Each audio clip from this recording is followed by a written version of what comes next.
The crystal chandeliers of the Palmer House ballroom cast elegant shadows across marble floors as Chicago's elite gathered for the annual Barrett Industries Charity Gala. I stood in the shadows near the service entrance, watching my stepsister Victoria hold court near the champagne fountain, her designer gown catching light like spun gold. "Can you believe she actually showed up?" Victoria's voice carried across the marble, pitched just loud enough to ensure I'd hear. Daddy's little secretary trying to play businesswoman. I smoothed down my navy Tom Ford suit, not that anyone here would recognize the label. To them, I was still Emma Thorne, the charity case who typed memos and fetched coffee, my father's assistant, nothing more. If only they knew. "Emma," my stepmother Margaret's voice cut through the murmur of conversation, "be a dear and fix the place cards at table 7. Someone made a terrible mistake with the seating." I bit back a smile. The seating arrangements were exactly as I'd designed them, though of course, Margaret didn't know that, just like she didn't know who really owned the Palmer House now, or Barrett Industries, for that matter. "Of course, Margaret." I moved toward the table, heels clicking softly against marble. Behind me, I heard Victoria's theatrical whisper, "God, how embarrassing, she's basically the help." The help. I remembered that word from 15 years ago, when my father married Margaret and suddenly acquired a ready-made family complete with the perfect daughter, Victoria Barrett, homecoming queen turned business school graduate, now executive VP of strategy at Barrett Industries, a title earned through DNA rather than merit. I was 16 when Margaret moved into our house, bringing Victoria and a new set of rules. Gone were the quiet evenings when Dad and I would discuss business strategy over homework. Instead, there were cotillion classes, social obligations, and constant reminders that I wasn't quite polished enough. "Your father built this company from nothing," Margaret would say, eyeing my second-hand clothes. "We have standards to maintain." So I maintained them. I got the accounting degree they expected, took the entry-level position they offered, and played the role of the dutiful stepdaughter, all while building something of my own, piece by quiet piece. The first acquisition was a small tech startup in Milwaukee, then a manufacturing plant in Detroit, a shipping company in Cleveland, each purchase carefully masked through holding companies and offshore accounts, each victory celebrated in silence. "Emma," Victoria's voice pulled me from my thoughts. She stood by table 7, champagne in hand, examining my work with a critical eye. "The Hendersons can't sit with the Caldwells. Honestly, how long have you worked here? Don't you know anything about social dynamics?" I straightened the last place card. "My mistake. I'll fix it right away." "See that you do." She turned to the cluster of admirers who always seemed to orbit her. "Can you believe Daddy still keeps her around? Pure charity if you ask me. She's been his secretary for what, 10 years now? 8, I corrected softly, though I wasn't really his secretary. I hadn't been for years. The title was just a convenient cover while I executed the longest, most elaborate corporate takeover in Chicago's history. Victoria rolled her eyes. "Whatever, just try not to embarrass us tonight. The new investors are coming in dash." She stopped mid-sentence as William Chen, head of security, approached our group. His face was professionally neutral, but I caught the slight twitch of his lips, the ghost of a smile. "Miss Thorne," he said, voice carrying across the now hushed circle, "the board is ready for you. They're waiting in the executive suite." Victoria's champagne glass slipped from her fingers, shattering against the floor. "The board? Why would they want to see the secretary?" I turned to her slowly, savoring the moment I'd waited 8 years to experience. "Oh, didn't you hear? Barrett Industries has a new CEO." I paused, letting the words sink in. "Actually, it has a new owner." The color drained from her face. "What are you talking about?" I reached into my clutch and withdrew a business card. Simple, elegant, with my name embossed in silver, Emma Thorne, Chief Executive Officer, Thorne Global Ventures.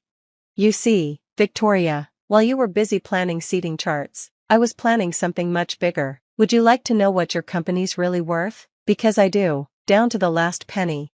Margaret appeared at Victoria's elbow, her face twisted in confusion. "This is absurd. Robert would never dash." "Robert didn't." I cut in smoothly. "I did, through a series of shell corporations and strategic investments over the past 8 years. As of 4 p.m. today, Thorne Global Ventures owns 51% of Barrett Industries voting shares." The ballroom had gone completely silent. Hundreds of Chicago's most powerful people frozen in place, watching the scene unfold. I could see the questions in their eyes, the mental calculations as they reassessed every interaction we'd ever had. "That's impossible," Victoria whispered. "You're nobody, you're just a secretary." I smiled, remembering all the coffee runs, All the condescending comments, all the times they'd looked right through me. A secretary who now owns controlling interest in Chicago's largest private equity firm. Funny how life works out, isn't it? William stepped forward again. Miss Thorne, the board is waiting. Thank you, William. I turned to go, then paused. Oh, and Victoria? About those new investors you mentioned? They work for me, all of them. In fact, I gestured to the room at large. You might want to check your phones. My name's on quite a few business cards these days. As if on cue, phones began buzzing throughout the ballroom. News alerts, stock notifications, urgent messages from financial advisors. The truth spreading like wildfire through Chicago's business elite. I walked toward the executive elevator, leaving chaos in my wake. Behind me, I heard Victoria's shrill voice, "Daddy, do something." But there was nothing Robert Barrett could do, nothing any of them could do, because while they'd been dismissing me as just a secretary, I'd been building an empire. And now, finally, everyone would know it. The executive suite of the Palmer House hadn't changed much in the 15 years since I first stepped inside it. Same mahogany paneling, same leather chairs, same oil paintings of Chicago's Gilded Age, but the energy was different tonight, electric, uncertain. 12 members of Barrett Industries' board sat around the massive conference table, their black tie attire at odds with their tense expressions. My father occupied his usual seat at the head of the table, but something had shifted in his posture. For the first time, he looked old. "Emma," he said, his voice carrying a weight I'd never heard before, "I think you owe us an explanation."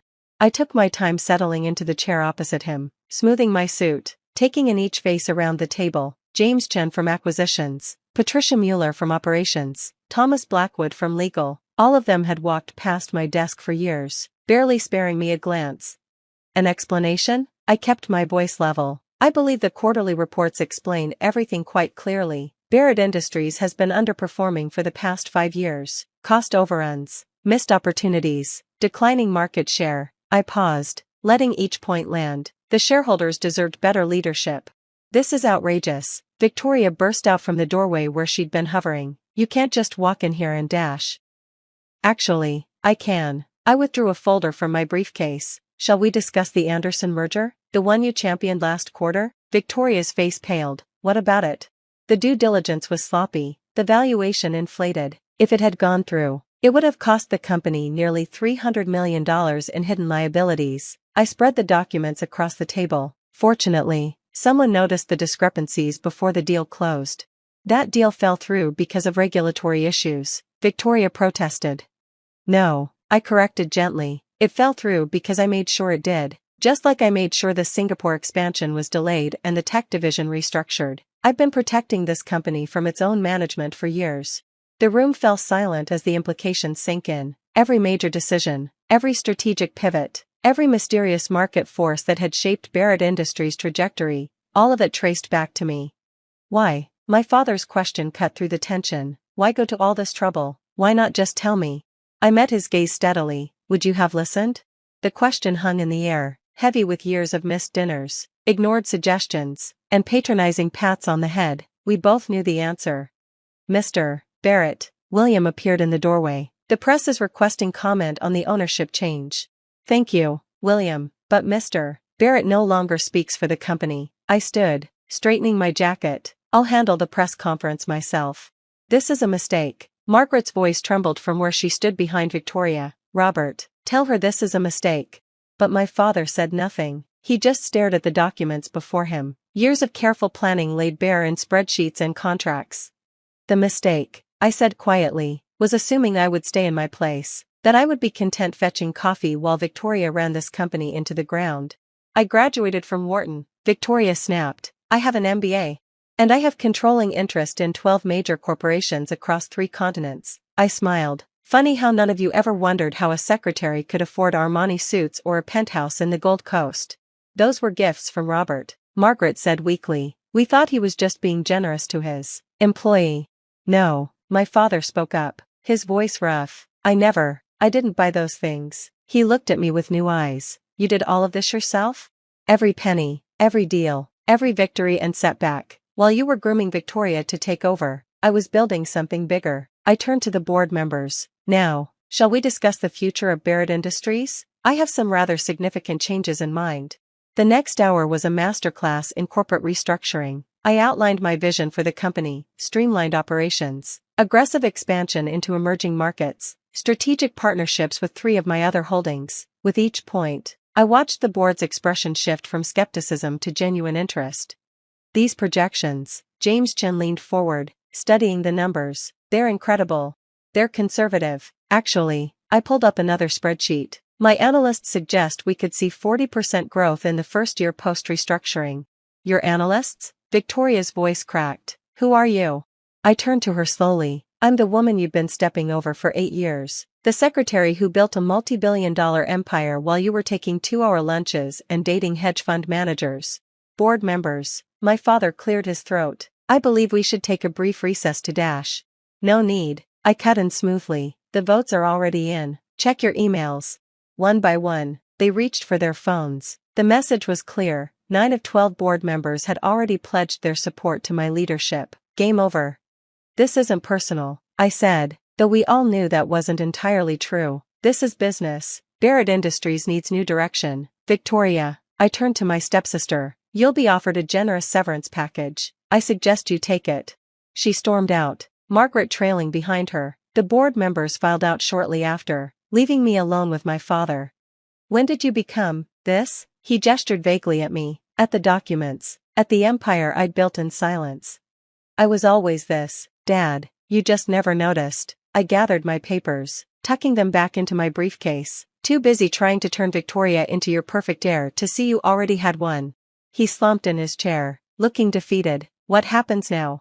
Now? I stood, smoothing my suit one final time. Now I do what I should have been doing all along, running this company properly. I paused at the door. Oh, and Dad? You might want to update your resume. The board expects my full restructuring plan on Monday, and I don't believe in nepotism. The press conference that followed was brief but seismic. Chicago's business community watched in stunned silence as I outlined my vision for Barrett Industries' future. No mention of family drama or personal vendettas, just clear, strategic thinking and bold plans for growth. Afterward, as reporters clamored for additional comments, I caught sight of Victoria and Margaret hovering near the exit, their expressions a mix of fury and fear as they watched their world reshape itself around them. Ms. Thorne, a reporter called out, any truth to the rumors that you've acquired controlling interest in other major Chicago firms? I smiled, thinking of the dozen other deals set to close next week, the carefully constructed web of power and influence I'd spent years weaving. Let's just say, I adjusted my cuffs, revealing a flash of the Cartier watch Victoria had once mocked as obviously fake, that my business card collection is quite extensive.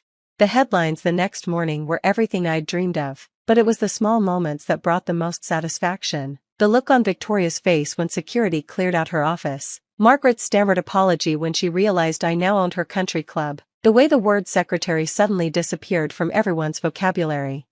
But the real victory came 3 months later, when the quarterly reports showed Barrett Industries' strongest performance in a decade. Turns out the secretary knew a thing or two about running a company after all. I kept the nameplate from my old desk, tucked it away in a drawer in my new corner office, a reminder that success doesn't always wear designer suits or announce itself with fanfare. Sometimes it sits quietly, taking notes, building empires in the margins of other people's stories. Victoria sent me a message shortly after the dust settled, an attempt at reconciliation wrapped in a business proposal. I had my assistant decline both. Some bridges aren't meant to be rebuilt. My father, to his credit, took his dismissal with dignity. He sent a single email, "You became everything I should have seen in you. I'm sorry I missed it."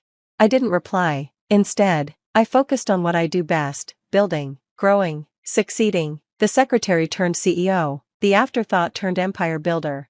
And every morning, when I walk into the Barrett Industries headquarters, soon to be renamed Thorne Global Center, I smile at the security guards who once barely noticed me, let my heels click against marble floors that now belong to me, and I remember that sometimes the best revenge isn't proving them wrong. It's proving yourself right.